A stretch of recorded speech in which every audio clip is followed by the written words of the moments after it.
सुधाकर सिंह।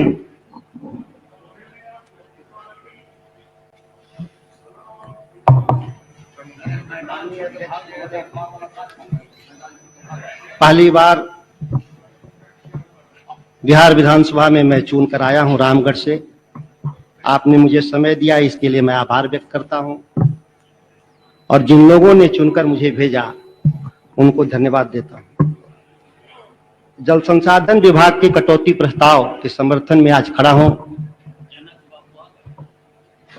मैं general budget से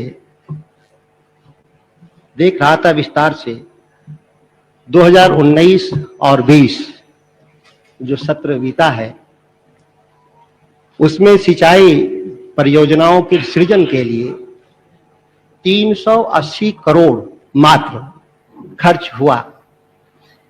मुझे आश्चर्य है कि 380 करोड़ से ज्यादा हुआ होगा। आप इस मंत्री को दिखवाएं कि 380, चूंकि आप मांग रहे हैं करीब 4000 करोड़। माइक पर बोलिए। माइक पर ही सर, आप इस बात को दिखवा लें दोबारा। 4000 इसको निकालेंगे और फ्री होकर बोलेंगे।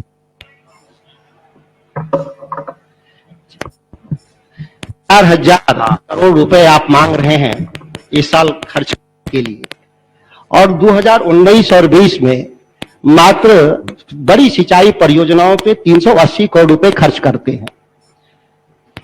आप 2020-21 में 1724 करोड़ बड़ी सिंचाई परियोजनाओं को शुरू करने के लिए मांगा था आपने बजट में। आपके विभाग के द्वारा आश्चर्यजनक रूप से 456 करोड़ रुपए और अतिरिक्त मांगा गया। आपका बजट 2180 करोड़ रुपया सिंचाई बाढ़ नियंत्रण की परियोजनाओं को छोड़कर मैं बात कर रहा हूं। और इस साल जब आप 2180 करोड़ रुपए खर्च करने की आपकी क्षमता है, बिहार का बजट घाटा नहीं है, फिर भी इस साल आप मात्र 1740 करोड़ रुपए सिंचाई परियोजनाओं के लिए मांगा है। यह 3 सालों का जो आपका जो अंतर है, कहीं न कहीं विभाग के स्तर पर योजनाओं के चयन जो प्राथमिकता होनी चाहिए वह ठीक से लोग समेकित रूप से प्रयास विभाग नहीं कर रहा। मैं कहना चाहता हूं इस मामले में कि सिंचाई विभाग कृषि रोड मैप के जरिए, क्योंकि ये कृषि रोड मैप जो बना था 12-17 और अभी तृतीय जो कृषि रोड मैप हमारा चल रहा है 17-22, इसमें सिंचाई विभाग का लक्ष्य रखा गया था कि हम 11.5 लाख हेक्टेयर पूरे बिहार में नए सिंचाई सृजन की क्षमता का हम निर्माण करेंगे।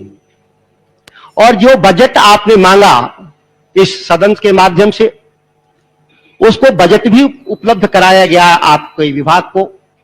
लेकिन आश्चर्यजनक है कि जो द्वितीय कृषि रोड मैप जो 12-17 समाप्त हुआ, 11,56,000 हेक्टेयर के मुकाबले मात्र 77,000 हेक्टेयर का आप नया सृजन करते हैं। अगर प्रतिशत के रूप में देखा जाए तो 6.5% उपलब्धि आपकी रही है। आज भी कोई परीक्षा में बैठता है तो 40% से 45% से नीचे तो उसको पास मार्क तो मिलता ही नहीं है। अब यह 6.5% पर उपलब्धि पर आपको और आपकी सरकार को कैसे हम लोग पास करें, वह तो विधानसभा के विवेक पर है। इतना ही नहीं, जो सबसे महत्वपूर्ण, हमारे बिहार के मुख्यमंत्री श्री नीतीश कुमार जी जब छात्र राजनीति से निकल करके चुनावी राजनीति में शामिल हो रहे थे, करीब 45 साल एक लंबा वक्त होता है। उन्होंने पूरी राजनीतिक यात्रा 1975 के आसपास मोकामा बढ़ैया ताल जिसको बोलते हैं, उसके समाप्त करने के लिए मोकामा बाढ़ जो तलैया है, जिसकी समस्या के समाधान की राजनीति करते हुए विधानसभा, लोकसभा केंद्रीय मंत्री, मुख्यमंत्री, विधान परिषद, तमाम पदों को जो सुशोभित किया, मोकामा टाल समस्या, उनके व्यक्तित्व को इतना बड़ा टॉल बनाया, इतनी बड़ी उनके व्यक्तित्व का निर्माण किया, लेकिन जो मोकामा टाल की जो समस्या है, आज भी उतना ही टाल या उतना ही टॉल और समस्या बना हुआ है। 1972 में 1,06,000 हेक्टेयर जो डोब का क्षेत्र है, जिसमें नालंदा, पटना, शेखपुरा, नवादा, 5 जो हमारे जिला में फैला हुआ बाढ़ बढ़िया का जिसको टाल कहते हैं, लंबे प्रयास के बाद भी इतना बड़ा पद मुख्यमंत्री जी को मिला। सरकार 15 साल से चला रहे हैं, इससे पहले भी केंद्र में वो कृषि मंत्री के रूप में रहे, लेकिन 1,000 हेक्टेयर भी जल जमाव से मुक्त नहीं हुआ। इससे बड़ा आश्चर्य नहीं हो सकता। बीच बीच में चर्चा होता है कि 4600 करोड़ रुपए से हम लोग बाढ़ बढ़िया टाल को समाप्त करेंगे समस्या को, फिर उसका पुनरीक्षित कोई बात होती है कि 1900 करोड़ रुपए लगेंगे। मुझे याद है कि लोकसभा चुनाव के पूर्व 2019 का जो लोकसभा का चुनाव था, माननीय प्रधानमंत्री जी की एक बड़ी सभा हुई थी उस इलाके में, मोकामा में, जिसपे नितिन गडकरी जी तत्कालीन जल संसाधन मंत्री ने पार्टी के कार्यकर्ताओं के कहने पर चर्चा किया था कि यह कौन ऐसी समस्या है जो सुलझ नहीं रही है। उस समय की तत्कालीन मंत्री ने कहा था, डीपीआर बनाकर भेजे बिहार सरकार, इस समस्या को मैं दूर कराने का काम करूंगा। पिछला 2 साल बीत गए, डीपीआर कहां है यह किसी को पता नहीं है, लेकिन वो बाढ़ बढ़िया का टाल का इलाका का विस्तार हुआ है। मैं आपको सूचना देना चाहता हूं, जिसकी जांच करा ली जाए।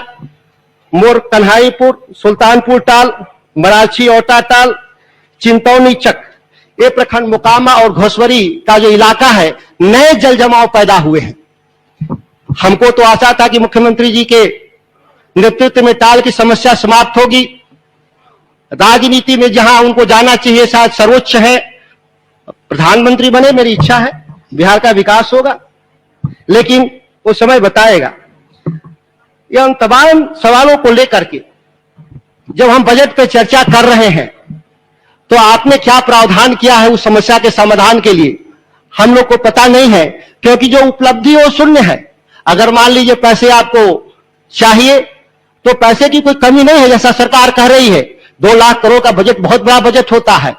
1,06,000 हेक्टेयर का जल जमाव कोई बड़ी समस्या नहीं है।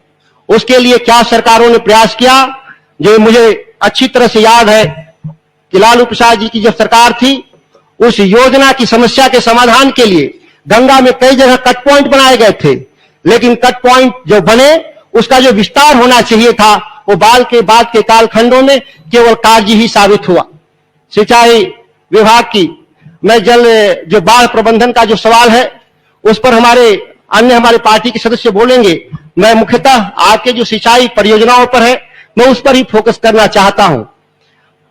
माननीय मंत्री जी, अध्यक्ष जी के माध्यम से बताना चाहता हूं कि यह जो सरकार है, जो 16 सालों से कोई एक योजना का नाम बताने का काम करे, कोई एक योजना जो वर्तमान सरकार ने शुरू किया हो और 100% पूरा हो गया हो, कोई एक योजना। यहां तक कि पहले से जो पूर्व से जो हमारी योजनाएं चल रही हैं, कोई ऐसा एक योजना का नाम जो पहले से चल रही हो, उसको 100% सरकार ने पूरा करने का काम किया हो। मैं पिछली बार का बजट भाषण में पढ़ रहा था, 15 साल बनाम 15 साल की बात चर्चा थी। उस चर्चा में उपलब्धियों की चर्चा नहीं थी, खर्चे की चर्चा थी कि तब 3400 करोड़ रुपया 15 सालों में खर्चा हुआ और हमारी सरकार 15 सालों में 22,000 करोड़ रुपए खर्च की। ये सुनकर बड़ा अच्छा लगा। लेकिन जब किसी बजट का जब पेश होता है, तो उस बजट का 3 हिस्सा होता है, जनरल बजट, दूसरा होता है जेंडर बजट और तीसरा होता है रिजल्ट बजट। अब इसमें जेंडर बजट की इसलिए मैं नहीं चर्चा कर रहा हूं क्योंकि सिंचाई एक ऐसा क्षेत्र है जिसमें किसानों का खेतों का पट्टन होता है, इसलिए स्त्री पुरुषों का बंटवारा कोई इसमें महत्व नहीं रखता है, दोनों ही लाभान्वित होते हैं समान रूप से। लेकिन जब हम परिणाम बजट की बात करते हैं तो 1990 से पहले इस बिहार में कितना पटवन होता है, इसके बारे में विस्तार से चर्चा जब किया, देखा, हम लोगों ने पढ़ा, तो यहां सिंचाई विभाग का मुख्य काम सिंचाई की क्षमता का सृजन था, बजट इसलिए इशू होता था, लेकिन उससे पटवन कितना हुआ इस पर कभी चर्चा नहीं होता था। इसीलिए उस सरकार ने तय किया था, 15 साल की सरकार, जो राष्ट्रीय जनता दल लालू प्रसाद जी की सरकार थी, उन्होंने तय किया कि हम जो पैसा लगाएंगे उसका हमको परिणाम चाहिए। और जब आकलन हुआ तो उस समय काल्पनिक सवाल था कि 30 लाख 27 लाख हेक्टेयर बिहार में क्षमता का सृजन हुआ। और जब हम लोगों ने, माने उस तत्कालीन सरकार ने जब अध्ययन किया तो 12 लाख हेक्टेयर का पटवन होता था वास्तविक रूप से। क्योंकि जब ये जो हम इसको बोलते हैं ये वाटर डिपॉजिट, हम जब वाटर डिपॉजिट से जब लेते हैं पानी, हम जब रेगुलर जो जहां से डिस्चार्ज होता है, जिस पॉइंट से हम जो क्यूसेक्स पानी डिस्चार्ज करते हैं और तेल तक ना पानी पहुंचे, उस पानी को हम लोग पटवन नहीं मानते, मानना भी नहीं चाहिए। क्योंकि और उसका सही आकलन कैसे है, आप जब पानी का जब कहते हैं कि हमने इतना क्यूसेक पानी खेतों के तरफ भेजा और खेतों में नहीं पहुंचा, उसका आकलन करने के पास विभाग के पास एक ही मैकेनिज्म है, वो है कि कितना रेवेन्यू कलेक्शन हुआ। जब रेवेन्यू कलेक्शन के लिए जब अमीन जाता है खेतों पर और कहता है, देखता है कि कितना पटवन हुआ, हम उसी को वास्तविक आकलन का आधार सिंचाई विभाग मानता रहा पिछली 15 साल। और तब 12 लाख हेक्टेयर से जब सरकार ने प्रयास किया तो कम संसाधनों में 18 लाख हेक्टेयर तक पटवन सुनिश्चित करने का काम किया था। आज जब हम देखते हैं परिणाम बजट की तरफ कि परिणाम बजट पेश नहीं हुआ है, लेकिन जब आपके जो भाषण है मैं पिछले साल का जब मैं उसको देखता हूं तो बिहार में वास्तविक रूप से पटवन आप स्वीकार करते हैं मात्र 19 लाख हेक्टेयर। 16 साल में मात्र 1 लाख हेक्टेयर, जिसको मैं नहीं मानता, क्योंकि जो अभी की सरकार है, वर्तमान सरकार, वह कभी भी अध्ययन करने का प्रयास नहीं किया कि हमको रेवेन्यू कितना आया, कितने लाख हेक्टेयर का रेवेन्यू राज्य सरकार के खजाने में जमा हुआ। वो छोटा रकम होता है, सरकार के लिए बहुत महत्व नहीं रखता। कोई करीब 25-30 करोड़ का छोटा रकम होता है, सरकार के लिए बड़ी रकम नहीं है, किसानों के लिए भी कोई बड़ी रकम नहीं है। लेकिन जब जाता है सरकार का पदाधिकारी और कर्मचारी और किसान से संवाद करता है, तब पता चलता है कि वह पानी छोड़ा था 1 लाख हेक्टेयर के लिए और पटवन हुआ कितना, 60,000 हेक्टेयर। यह उसका माप करने का तरीका होता है। तो जो 19 लाख हेक्टेयर पर बिहार सरकार, जो जल संसाधन विभाग कह रहा है कि मेरा पटवन है, आखिर 22,000 करोड़, ये कोई छोटी रकम नहीं होती। 22,000 करोड़ रकम खर्च करने के बाद बिहार में मात्र 1 लाख हेक्टेयर नए पटवन की व्यवस्था हुई है। इससे दुर्भाग्यपूर्ण कुछ नहीं हो सकता। दाल विकास सिंचाई के लिए पूरे बिहार में 3 हम लोग मानते हैं बड़ी, जो इसको हम लोग बोलते हैं नदी बेसिन योजना। जो हमारा एक कोसी नदी बेसिन योजना है, दूसरा गंडक बेसिन योजना है, तीसरा सोन बेसिन योजना है। पानी तो सबसे ज्यादा गंगा में है जरूर, लेकिन हम लोगों ने गंगा का पानी का इस्तेमाल आज तक बिहार के भीतर नहीं कर पाए, एक लंबी कहानी है। लेकिन मैं आता हूं आपका सोन प्रणाली पर, जो पूरे बिहार में जो सिंचाई का जो पटवन है, तकरीबन 40% जो पटवन जो सुनिश्चित होता है वो सोन नहर प्रणाली से होता है बिहार का, करीब 7 लाख हेक्टेयर के आसपास। और बिहार के खाद्यान्न के जो उत्पादन है, जो बिहार को हंगर स्टेज, जो ग्लोबल हंगर इंडेक्स है, उसमें बिहार को इज्जत बचाने वाला जो एरिया है वो है हमारा सोन का नहर प्रणाली, जिसमें 40% पूरे बिहार में जो पटवन होता है अकेले 40% पटवन करता है। और खाद्यान्न जो पैदा होता है बिहार के भीतर वो करीब 50% खाद्यान्न का योगदान करता है अकेले जो सोन का जो इलाका है। लेकिन जब उसमें बजट की बात करते हैं तो सबसे कम बजट का प्रावधान है। मैं बताना चाहता हूं, ये जो सोन नहर प्रणाली को बचाने में राष्ट्रीय जनता दल ने एक बड़ी महती भूमिका का इस्तेमाल किया था। जब बाण सागर समझौता हो रहा था इस देश के भीतर, कई अंतरराज्यीय जो समझौते थे, उस समझौते में बिहार के साथ नाइंसाफी हुआ था। फिर भी उस नाइंसाफी के मैं विस्तार में नहीं जाना चाहता, लेकिन 7.7 लाख एकड़ फीट पानी हमको समझौते में मिला, जिसमें हमको बाण सागर से 7.5 लाख एकड़ पानी और 0.2 लाख एकड़ पानी हमको गंगा से मिल रहा था, उत्तर प्रदेश से उठाना था हमको। वह आज तक 0.2 लाख एकड़ फीट का तो हिसाब छोड़ दीजिए। उस समय गुर्बत में बिहार की सरकार थी, संसाधनों की कमी थी। केवल बिहार के साथ ही नहीं, उत्तर भारत के जितने राज्य थे उस समय आर्थिक तंगी से गुजर रहे थे। आर्थिक उदारीकरण का दौर 92 के बाद राज्य सरकारों के पास पैसे का आमदनी बढ़ा था। उस दौर में बिहार सरकार ने, सर समय दिया जाए, पार्टी इसको सहमत है, कुछ बढ़ा लिया जाए, अंतिम में कम कर लेंगे अपनी पार्टी का काम। तो उसमें बिहार सरकार ने जितना समय पार्टी दिया है वो पूर्ण होने को जा रहा है, जितना बढ़ा लिया जाए। सर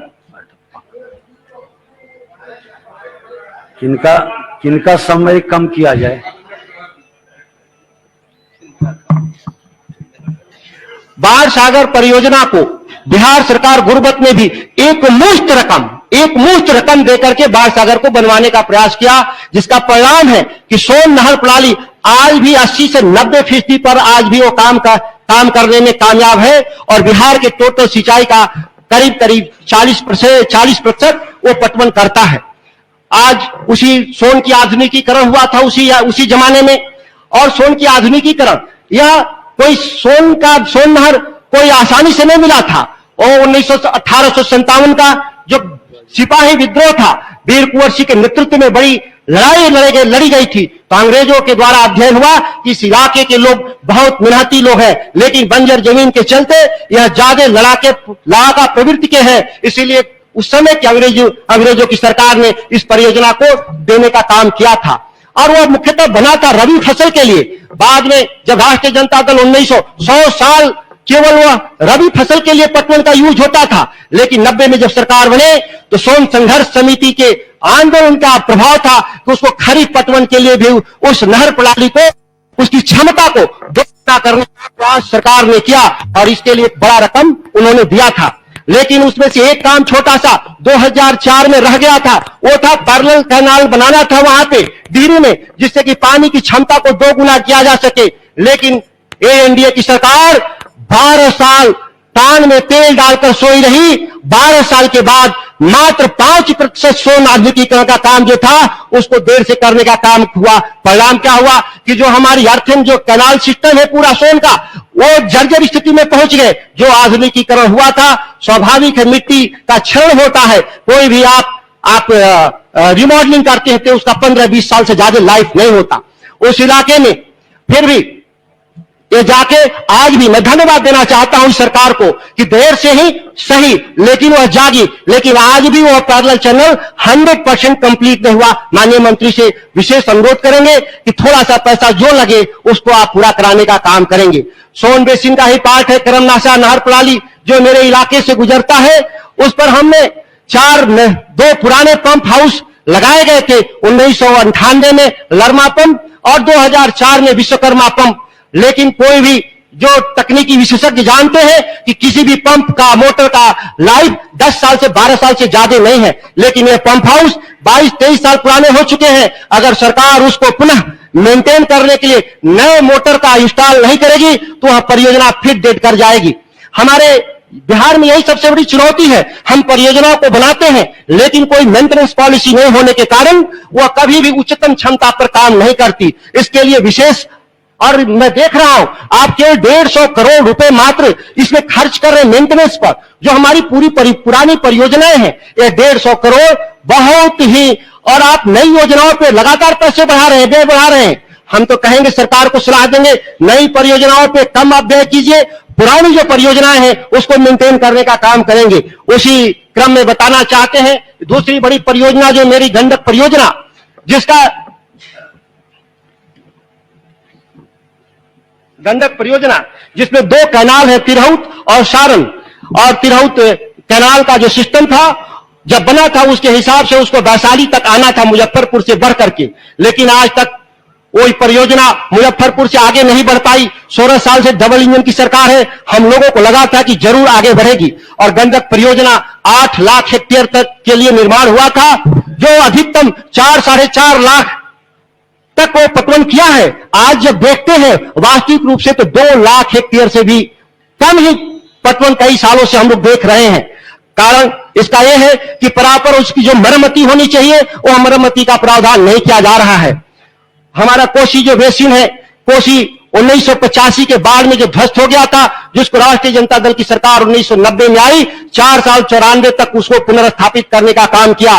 और उस परियोजना से 4 लाख हेक्टेयर तक पटवन करने का काम हुआ था। आज जब बाढ़, हमारे आदरणीय विद्वान मंत्री बैठे हुए हैं, 2007 में जो कुशहा का तटबंध का जो ब्रिज हुआ, टूटा, वो सभी लोग जानते हैं, मैं उसमें विस्तार में नहीं जाना चाहता। 2007 के बाद से 2 लाख एकड़, 2 लाख हेक्टेयर से भी कम पटवन रह गया है, जो कभी 4 लाख हेक्टेयर पटवन करता था। काफी पैसा भी बिहार सरकार ने उसमें लगाया, लेकिन आज तक अपनी योजना, आज भी 4 लाख जो पुरानी जो क्षमता होना चाहिए था, 8 लाख जो नहीं हुआ, उसमें आप वेस्टर्न कैनाल पर जो बनने वाला जो हमारा जो साइफन था, वह आज तक नहीं पूरा हुआ, जिससे अधिकतम उपयोग वो नहीं हम कर पा रहे हैं। गंगा का जो सवाल है हमारे सामने, किसी जमाने में भारत की सरकार और देश के लोगों ने माना था कि बिहार सरप्लस वाटर एरिया है, और वह एक काल्पनिक सवाल था, वह एक काल्पनिक आकलन था, जिसके आधार पर बहुत बिहार सरकार ने लड़ा कि नहीं, हमारे पास कोई सरप्लस नहीं है। एक जमाने में आया कि गंगा और कावेरी का हमारा लिंक बनेगा, और वो गंगा कावेरी का लिंक हरिद्वार से कावेरी नहीं जुड़ेगी, वह लिंक पटना से कावेरी बनेगा, जिसका बिहार सरकार ने विरोध किया और यह योजना को ठंडे बस्ते में डालने का काम किया था। और तब पता है यहां पे कि बिहार सरकार, तत्कालीन राष्ट्रीय जनता दल की सरकार ने द्वितीय सिंचाई आयोग बनाने का काम किया था कि बिहार के पास सरप्लस वाटर है या डेफिसिट स्टेट है, और उस आकलन के आधार पर 60 वैल्यूम में एक मोटी किताब, और उस द्वितीय सिंचाई आयोग के सदस्य थे हमारे आदरणीय वर्तमान मुख्यमंत्री नीतीश कुमार जी, जिनका हस्ताक्षर से वो 8 वैल्यूम की जो किताब है, यह देश ही नहीं दुनिया के लिए मानक को वो रिपोर्ट है, और उसमें तब पता चला कि हम डेफिसिट स्टेट है पानी के मामले में, हम सरप्लस स्टेट नहीं है। और उसी काल में सरकारों ने तय किया कि हम कोई भी पानी का एक बूंद बिहार से हम दूसरे राज्य को देने का काम नहीं करेंगे। लेकिन हम गंगा से पानी उठाने में नाकामयाब रहे। एक चौसा में छोटा पंप है, और एक भागलपुर में बटेश्वर पंप योजना, जिसका आप लोगों ने शुरू करते हैं, टूट गया था, वो आप जानते ही हैं इसमें। लेकिन केवल मैं कह रहा हूं कि गंगा के डिसिल्टेशन, केवल आप गंगा के डिसिल्टेशन को केवल कर दें, तो किसी जमाने में डच कारोबारी, ब्रिटिश कारोबारी इसी गंगा के माध्यम से नौ परिवहन के जरिए बिहार में अपना कारोबार करते थे। पानी का उपयोग केवल खेतों में सिंचाई के लिए नहीं होता, जबकि पानी का कई उपयोग है, पीने से लेकर के, जानवरों के पीने से लेकर के, इंसानों के पीने से लेकर के, खेती बाड़ी से लेकर के नौ परिवहन तक है। गंगा अगर आप डिसिल्टेशन करते हैं और कोसी को डिसिल्टेशन समाप्त करें, 2 मिनट में अपना समाप्त करते हैं। वो 2 मिनट भी घटेगा ही आपका। अच्छा जी, केवल इतना ही नहीं, मैंने कहा था, जो चर्चा किया था कि सरकार कोई एक योजना बता दे कि पुरानी योजना को पूरा कर दिया हो 100%, तो उसका मंत्री जी अपने जवाब में जरूर इस बात का उल्लेख करेंगे। उत्तरी कोयल का जो हमारा परियोजना है, जिस पर गेट आज तक नहीं लगा, प्रधानमंत्री जी चुनाव के दौरान जाकर उन्होंने आश्वासन दिया था कि हम इस परियोजना को चालू करेंगे। मोहम्मदगंज जो बैराज है नीचे, जिससे पटवन होता है, वह अधिकतम स्तर पर हम इसलिए उपयोग नहीं कर पा रहे हैं कि हमारा उत्तर कोयल में बना हुआ जो डैम, केवल मात्र गेट लगाना है, वो आज तक नहीं लग पाया। एक साधारण बात है कि दुर्गावती जलाशय परियोजना केवल 5% काम के लिए जो रुका हुआ था, वो इसे एनडीए की सरकार को 15 साल, 16वां साल है, आज भी 5% जो काम बचा हुआ था, मात्र 16 साल लग गया, आज तक नहीं पूरा हुआ। परिणाम क्या निकला कि उस इलाके की जो नहरें हैं, जो आज फिर परियोजना पूरा होने से पहले ही टूट गई हैं।